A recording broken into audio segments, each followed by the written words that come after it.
నమస్కారం MCN news కి స్వాగతం. ఈనాటి ముఖ్యాంశాలు. మా వైఎస్ఆర్ కుటుంబ సభ్యుడు అతనికి మీరు తగు న్యాయం చేయాలని మా వైఎస్ఆర్ కుటుంబ సభ్యులందరూ మీకు ఒక అర్జీ ఇవ్వడం జరుగుతుంది. అతని మరణ వాంగ్మూలంలోనే అతని కారకుడును కూడా రాసి పెట్టుకున్నాడు. విచారించి తర్వాత అతని వల్లనే చనిపోయాడు. అందులోనే ఎస్సీ కాబట్టి ఇతను ఎక్కువ వేదన గురి చేయడం వల్ల. నమస్కారము. మనం ఈరోజు డ్రాఫ్ట్ రోల్ పబ్లిష్ చేశాము. ఎస్ఐఆర్ ప్రక్రియ అయిపోయిన తర్వాత డ్రాఫ్ట్ రోల్ పబ్లిష్ చేయడం జరిగినది. ఇవాళ మనకు మీ అందరికీ తెలిసే ఉంది 15/6/2026 నుంచి కూడా 24/7 వరకు కూడా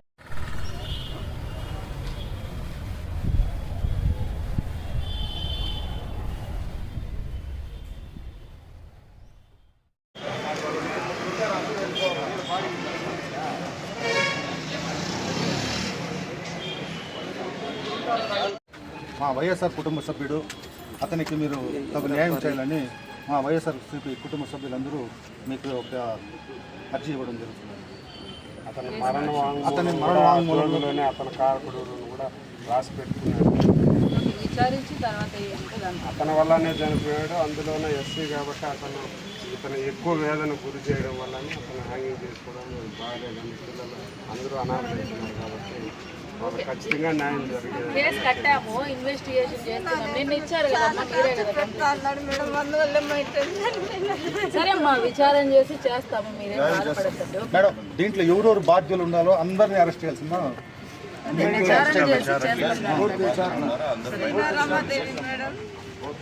సరే అమ్మా, విచారణ చేసి చేస్తామని చెప్పాను కదా. ఇప్పుడు ప్రజెంట్ పిఎం చేయాలి కదా మేడం. మొబైల్లో కూడా రికార్డింగ్ ఉందంట. అదే అన్ని ఎవిడెన్స్ తీసుకుంటామని చెప్తున్నా. విచారణ అంటే అన్ని ఏమొస్తే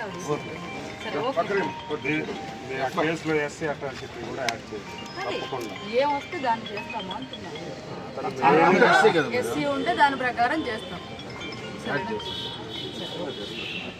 సరే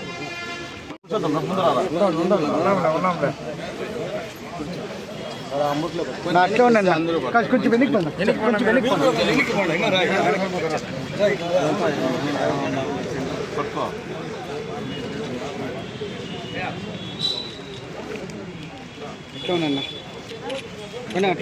నియోజకవర్గం బోరెడ్డిపల్లి కాలనీలో జరిగినటువంటి విచార ఘటన ఈ ఆంధ్ర రాష్ట్రంలో రెడ్ బుక్ పాలన సాగేదానికి ఇది నిదర్శనం అవునా కాదా అని చెప్పి మేము అడుగుతా ఉన్నాం తెలుగుదేశం పార్టీ నాయకుల్ని.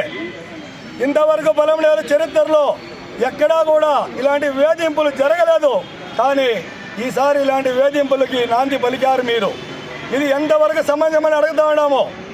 ఇవన్నీ కూడా ప్రతి ఒక్క విషయం కూడా ఇక్కడ జరిగేటువంటి పేకాట కాడి నుంచి, లాటరీ టికెట్ కాడి నుంచి, గంజాయి కాడి నుంచి ఏ ఒక్క విషయము ఈ పొలంనేరు శాసనసభ్యులకు తెలుసా తెలియదని అడుగుతా ఉన్నాం. మేము ఒకటే అడిగేది, గడ్డూరు కాలనీలో ఒక ఎస్సీ కులంకు చెందినటువంటి కృష్ణప్పను మీ పార్టీ 255 బూత్ ఇన్ఛార్జ్ శ్రీనివాసులు అనే అతను వేధించి, కులం పేరుతో దూషించి, అవమానపరిచి అతని కుటుంబానికి దిక్కు లేకుండా చేసింది మీ తెలుగుదేశం పార్టీకి. ఇది తగునా అని అడుగుతా ఉన్నాం. ఇలాంటివి ఇదే కానీ కొనసాగితే రేపు రాబోయే ఎలక్షన్స్లో రేపు మేమే కానీ అధికారంలోకి వస్తే ఇలాంటివి మళ్ళీ విపరీతంగా చేయాల్సి వస్తుందని చెప్పి కూడా మీకు హెచ్చరిస్తూ ఉన్నాం. కానీ పొలంనేరులో ప్రశాంతంగా మారిపోయారు. ఇంతవరకు చరిత్రలో ఎక్కడా కూడా ఎస్సీ కులం పైన పడినటువంటి దాఖలాలు లేవు. ఒక ఎస్సీ కుటుంబానికి చెందిన వ్యక్తి, ఒక పెయింటరు పొగలంతా కష్టపడి ఒక కూలి చేసుకొని వస్తే తప్ప అతని కుటుంబాన్ని సాకలేనటువంటి పరిస్థితిలో దీని వెనకాల శ్రీనివాసులు ఒక్కడే కాదు, దీని వెనకాల అధికార పార్టీ నాయకులు ఎవరెవరు ఉన్నారో వాళ్ళందరి మీద కూడా తగిన చర్యలు తీసుకోవాలా, ఎంక్వైరీ పారదర్శకంగా జరిపించాలా. కృష్ణప్ప కుటుంబానికి ప్రభుత్వం నుంచి 50 లక్షల రూపాయలు పారితోషికం అందించాలని చెప్పి, ఎందుకు ఆత్మహత్య చేసుకున్నాడు కాబట్టి అవి అందించాలని చెప్పి వైఎస్ఆర్ కాంగ్రెస్ పార్టీ తరఫున డిమాండ్ చేస్తూ ఉన్నాం. అదే పొలంనేరు నియోజకవర్గంలో మున్సిపాలిటీ పరిధిలో గల బోరెడ్డిపల్లి గ్రామానికి చెందినటువంటి ఎం కృష్ణప్ప అనే అతను వైఎస్ఆర్ కాంగ్రెస్ పార్టీ సంబంధించిన నాయకుడు, ఎస్సీ మాల సామాజిక వర్గానికి చెందినటువంటి వ్యక్తి, రోజు దినసరి కూలి చేసుకునేటువంటి వ్యక్తి. అలాంటి వ్యక్తి నివసిస్తున్నటువంటి స్థల వివాదంలో తెలుగుదేశం పార్టీ కూటమి ప్రభుత్వం అధికారంలోకి వచ్చినప్పటి నుంచి కూడా అతన్ని తరచూ వేధిస్తూ అతన్ని మానసికంగా బాధ పెడుతూ అతని కుటుంబం పైన అనేకసార్లు దాడులు చేస్తూ అతనిపైన దాడులు చేస్తూ చివరికి అతను మానసిక ఒత్తిడికి లోనై ఈ కూటమి ప్రభుత్వ అరాచకాలని తట్టుకోలేక ఆ శ్రీనివాసులు అనే అతని వేదనకి తట్టుకోలేక నిన్న ఒక మామిడి చెట్టుకి ఉరివేసుకొని జోబీలో శ్రీనివాసులే నా మరణానికి కారణము అని చెప్పి మరణ వాంగ్మూలాన్ని ఇస్తూ చనిపోవడం జరిగింది. అధికారంలోకి వచ్చినప్పటి నుంచి కూడా తెలుగుదేశం పార్టీ రాష్ట్రంలో చాలా చోట్ల దళితుల పట్ల కానీ ఎస్సీ మాల సామాజిక వర్గం పట్ల కానీ అనేక దాడులు, ఎంతోమందిని అతి క్రూరంగా కూడా చంపడం జరిగింది. మహిళలను కూడా వివస్త్రలు చేయడం జరిగింది. ఎంతోమందిని జైల్లో వేయడం కూడా జరిగింది. అంటే ఈ రాష్ట్రంలో మాల సామాజిక వర్గం అంటే మీకు అంత చిన్న చూపు అని ఈరోజు ప్రశ్నిస్తూ ఉన్నాం. మేము ఈ ప్రజాస్వామ్యంలో డాక్టర్ బిఆర్ అంబేద్కర్ గారు ఇచ్చినటువంటి రాజ్యాంగం వల్ల స్వేచ్ఛగా ఇన్ని రోజు బతకగలిగాము.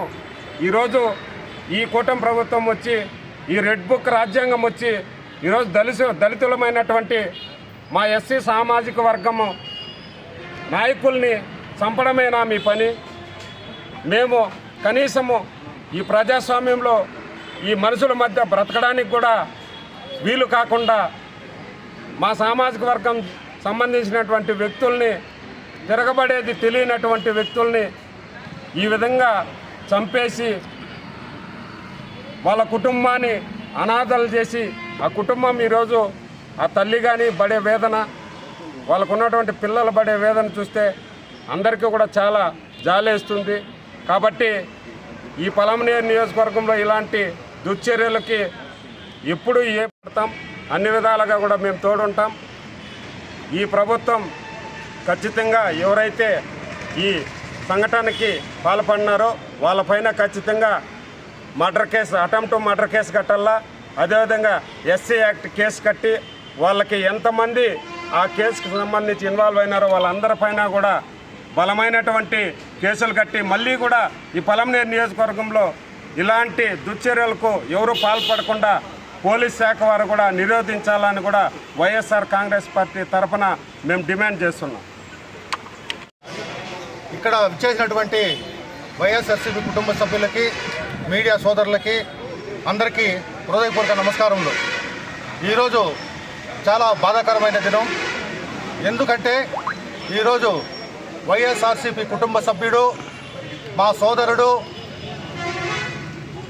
ఎస్సీ మాల సామాజిక వర్గానికి చెందినటువంటి కృష్ణప్ప నిన్న తెలుగుదేశం కార్యకర్తల వలన నిన్న మామిడి తోటలో ఉరిపోసుకొని చనిపోవడం జరిగింది. దీనికి కారణం 255వ బూత్ తెలుగుదేశం ఇన్ఛార్జ్ శ్రీను అనే వ్యక్తి కృష్ణప్పని మానసికంగా క్షోభ పెడుతూ ఆయన దగ్గర 15 సంవత్సరములుగా ఒక ఇంటిలో కుటుంబం ఉంటున్నాడు. ఆయన్ని మానసికంగా ఆయన వచ్చి సీనా అనే వ్యక్తి ఇప్పుడు వచ్చి తెలుగుదేశం పార్టీ అధికారంలోకి వచ్చిన తర్వాత సీనా మన కృష్ణప్పని పిలిచి, నువ్వు ఈ ఇంట్లో ఉన్నావు కానీ ఈ ఇల్లు నీది కాదు, రామాదేవి అనే చెప్పి అతన్ని బెదిరించడం జరిగింది. కానీ 2000 దగ్గర 15 సంవత్సరాలుగా అతను ఆ కుటుంబంతో ఉన్నాడు. కాబట్టి ఆ సీనా అనే ఒక వ్యక్తి ఇతన్ని 50,000 నుంచి దగ్గర 5 లక్షల వరకు డిమాండ్ చేయడం అనేసి మాకు తెలిసినది. కాబట్టి దీనిపైన తెలుగుదేశం నాయకులు, కార్యకర్తలు అందరూ దీనిపైన ఆ యొక్క సీనా అనే వ్యక్తిని మీరు ప్రశ్నించి కృష్ణప్ప కుటుంబానికి మీరు న్యాయం చేయాలని నేను మనస్ఫూర్తిగా కోరుకుంటున్నాను. ఎందుకురా చెప్తా ఉన్నానంటే, మన అచ్చెన్నాయుడు గారు చెప్పారు, మీరు ఒక బెల్ వేసుకొచ్చి స్టేషన్లో మీరు ఏం చెప్తే వాళ్ళు చేస్తారు అని చెప్పేసి. అలాగే మన లోకేష్ గారు చెప్పారు రెడ్ బుక్ రాజ్యాంగం అనేసి. మీరు ఇన్ని రోజులు ఇది రాష్ట్రంలో జరుగుతూ ఉంది, కానీ ఈ సంస్కృతి పలమనేరులో కూడా స్టార్ట్ అయింది.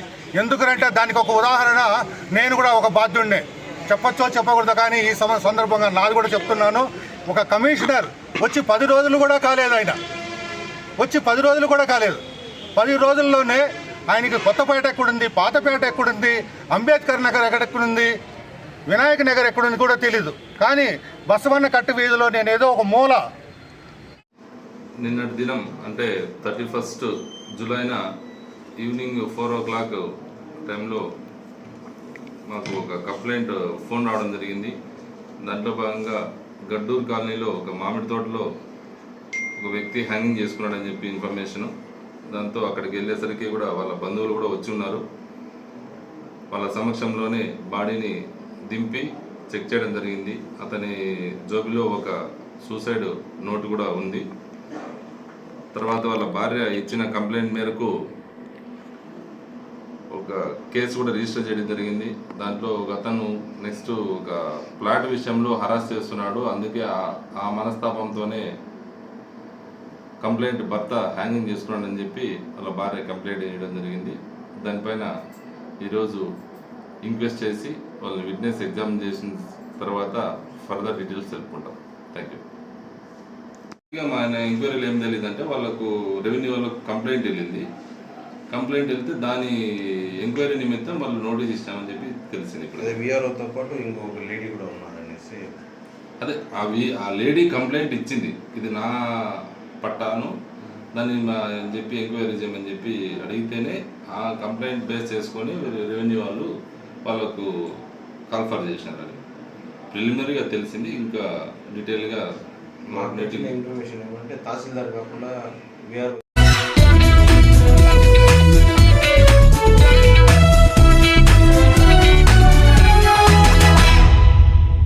నమస్కారము. మనం ఈరోజు డ్రాఫ్ట్ రోల్ పబ్లిష్ చేశాము. ఎస్ఐఆర్ ప్రక్రియ అయిపోయిన తర్వాత డ్రాఫ్ట్ రోల్ పబ్లిష్ చేయడం జరిగినది. ఇవాళ మనకు మీ అందరికీ తెలిసే ఉంది, 15/6/2026 నుంచి కూడా 24/7 వరకు కూడా మనం ఎస్ఐఆర్ ప్రక్రియ చేపట్టాము.